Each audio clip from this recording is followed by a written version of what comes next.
Hello and welcome to the East Midlands, the venue for the world's first ever Kilomathon.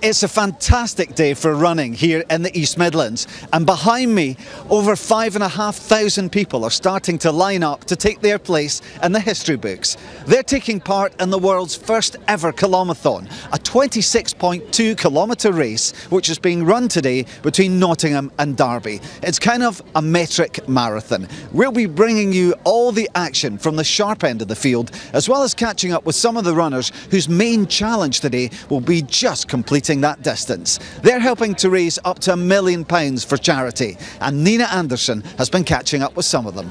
Guy Clark, tell Hi. me about your sunflower costume and also the charity that you're running for today. I'm running for the Douglas Macmillan Hospice down in Stoke-on-Trent, which is a local charity, and just trying to bring awareness to everybody on how hard the funding is for the hospice. We need to raise at least £5 million a year. We get about £2 million from the local government, the PCTs, so really it's trying to raise awareness and funding for the hospice. Do you have a time in mind? I'd like to do it under 2 hours if possible, depending on the wind. Not my wind, the wind outside. So. Well, let me shake your leaf, Thank and you I'm very going to send you off to the start. Okay then, thanks. Bye bye. It's not just about today. Our runners have been training for months, and for some of them, they've had some very personal reasons for staying motivated. We've been hearing some of the stories. My name is Donna Wilson. I'm running for Bernardo's because they helped me with my son when he was alive. When I was 28 weeks pregnant, I was involved in a car accident when I was driving home from work. I was stationary and a car hit me at 50 mile an hour, so the result was quite bad. The doctor didn't think he was going to survive the birth, but he did. And every winter time they'd say, the consultant would say to me, he's not going to live through another Christmas, he's not going to live through another winter, and he did. He lived till he was nearly 4, so he exceeded everyone's expectations, because I think he was a fighter there, really. So what's your target and how close are you to achieving that target? My target's £2,000, and I've raised £650 at the moment.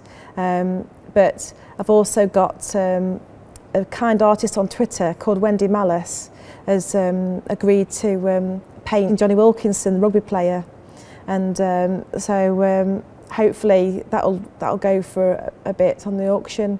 Tomorrow is Mother's Day, obviously a very emotional day for all mums, but for you in particular. It'll be emotional, but obviously I've got to stay focused and to get through. So yeah, I'm going to have a lot of porridge tomorrow morning, but not too much. And Donna, you made it. Most important question, did you have the porridge? Yes, I did. And how are you feeling about this? Nervous, but I feel okay. Yeah, I'm quite confident. Look at you though, you look like an athlete. You look, About that. you certainly do, you look set for the challenge. What's going through your mind right now? Oh, I just want to get through it injury-free, really. That's all I want to do. I'm not interested in racing anybody else. I just want to finish, run all the way, and do it injury-free. Okay, we'll let you go. I don't want you to be last in there, so we'll let you go and join the other 5,500 people in the world's first ever Kilomathon. Good luck. Well, I'm dressed as Dr. Manhattan, who is a superhero in the film Watchmen, and his powers know no bounds or limits. And I lost my leg in 2008, and I've had a lot of limitations since then. And today I decided it's time to leave the nest and, it's either fly or die. I've done plenty of training, and as some of my friends may say, it's just another shameless attempt at me having any excuse to fancy dress on a Sunday morning. So Anne, I'm looking at your T-shirt. It's got Cameron Smile, and you're holding Iggle Piggle. So tell me a little bit about your reasons for running here today. Well, basically I'm running in memory of my little boy Cameron. We set up Cameron's Smile just after he passed away, and to help with awareness for families with histiocytosis. We're hoping to raise sort of a good few thousand today, when we've raised about 4,000 already, but we're hoping for a target of eventually 120,000 to fund a nurse at Great Ormond Street to support the whole of the country. We've missed signing. There's less than 10 minutes to go to the start of the race, and right now our runners are thinking, have I done enough training? Should I have gone to the toilet one more time? And for some of them they're thinking, what am I doing here? Some people who do have a race plan though are our elite field. You can see some of them warming up behind me, and Nina has been catching up with the best ones. Benjamin Cross, thank you very much for coming to speak to us today. How you feel? The sun's out now. The sun is out, it's warm, it's a nice day. Yes, looking forward to it. It should be a good race, the new PB, since with it being a completely new race, so it should be quite fun. And tell us a little bit about what you think about this particular distance, 26.2. I mean, with it being a kilomathon rather in kilometres, it's obviously the longer distance. It's more than a half marathon at race pace, but really you still don't have the wall, so it gives you the opportunity to train a bit harder during the week, and so I mean, obviously you need about 10 days off after a marathon, but we'll see how it goes. I mean, as I say, it's not a marathon. Thanks so much, have a great run. Thank you so much. Just been told it's 7 minutes to go until the start. I'm cold, so these guys must be freezing. I'm seeing bin liners and t-shirts, which I'm assuming are going to get thrown off to the sides. How are you feeling? Are you okay? Are you freezing? No, I'm nice and warm at the moment. You look very toasty. So are you going to run in that? I'm going to throw it away in a minute. Are you? Oh, I could end up with a new top here. It's brand new as well. I'm in a good position.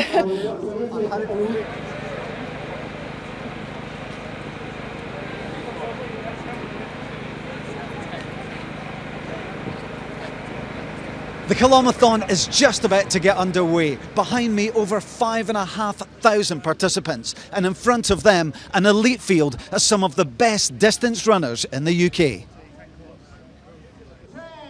9, 8, 7, 6, 5, 4, 3, 2, 1, And the lead runners set off from Nottingham. Ahead of them, a route that will take them along the B roads through Edinburgh, Draycott and Borrowash, then on towards the stunning Elveston Castle estate, and finally onto the centre of Derby.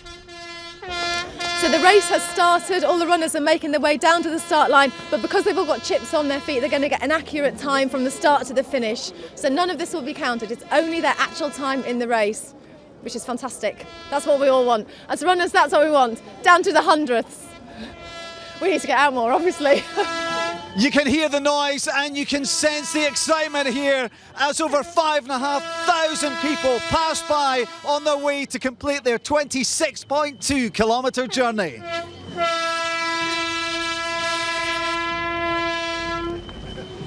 Well, the leading pack are just a couple of kilometres in, and as predicted, it looks like Martin Williams there in the black t-shirt with a white vest is setting a very fast pace. Also in that leading group, we're seeing some of the female athletes. Look out for Sarah Harris, who's wearing the sunglasses there.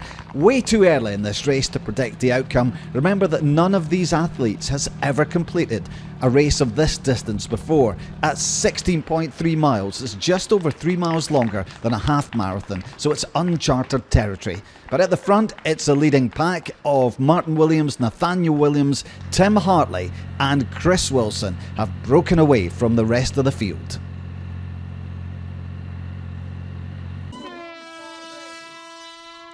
Further down the field, thousands of runners have been waiting patiently and they're still crossing the start line. But as Nina mentioned earlier, they're all carrying a computer chip on their shoe, which means that their time won't start until they've actually crossed the start line.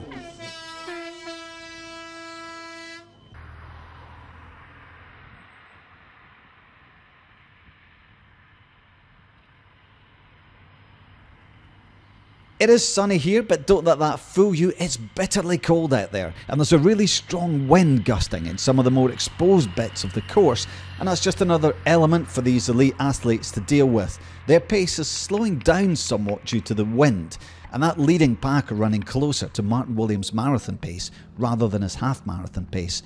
Quick glimpse at the women's race there, Sarah Harris and Christine Howard at the front.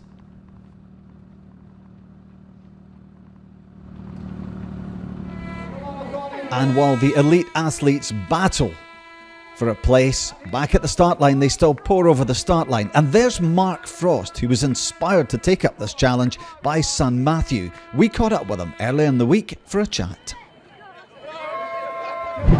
Everyone has got a different way of getting through a race like this. What's going to be your motivation? This little man here will be my motivation. When I felt that I needed to quit in the past, I've always thought, what will my little boy here do? And Matthew's no quitter. The things that Matthew's been through. Matthew was born with a heart problem. It was operated on at 10 weeks old, operated on again at 18 months. Operation went well. Post-operative infection caused all kinds of problems, led to a heart attack.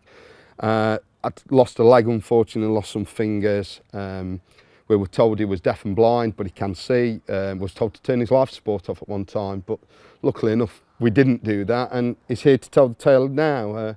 Started mainstream school in September of last year, so you know the guy here is absolutely remarkable. Nothing ever gets on top of him. Anything he's faced with on a daily basis, he just embraces and does. And I think that's the kind of commitment that I've taken on board and thought, yeah, I can do this. I won't fail. Mark, you've clearly put in the training. Tell us about the weight that you've lost in this process. Yeah, I was 22 stone, now 15 stone 10, so quite a heavy weight loss. Another little bit of a determination kick that I needed in my running. Then obviously the weight dropping off my waistline makes me feel amazing. You know, I can go into any clothes shop now and buy clothes off the peg where never could do it before.